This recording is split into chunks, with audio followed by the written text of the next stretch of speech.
How do you set up basic industrial automation with a PLC? Imagine turning a simple machine into a smart, efficient system that runs itself. That's what setting up basic industrial automation with a programmable logic controller, or PLC, is all about. It's like giving your factory a brain that can control processes automatically. First, you need to understand what you want to control. Think about the process or machine behavior.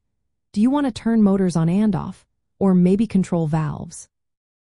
Define the inputs like sensors or switches, and outputs such as motors, lights, or alarms.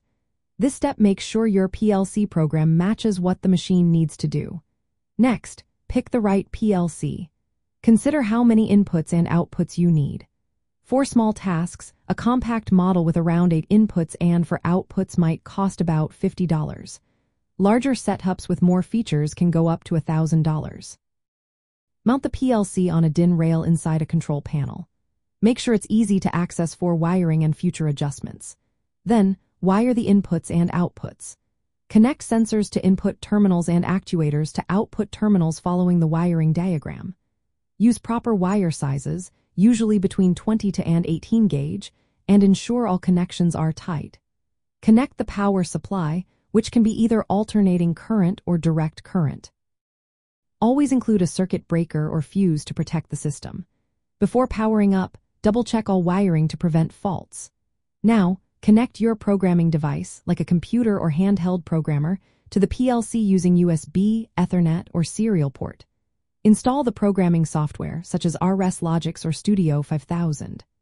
Create a new project, select your PLC model, and define the input and output modules to match your hardware. Use ladder logic, the most common programming language for PLCs.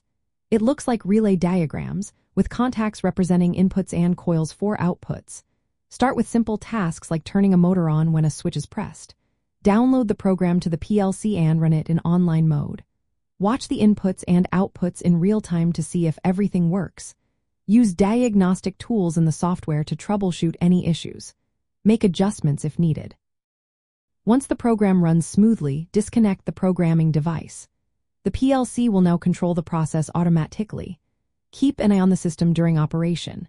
If something doesn't work right, go back and tweak the program. This setup can automate conveyor belts, robotic arms, or packaging lines. It's the foundation for more advanced Industry 4.0 systems, like connecting to sensors, data networks, or cloud platforms. By following these steps, you can create a reliable, basic automation system that makes manufacturing smarter and more efficient.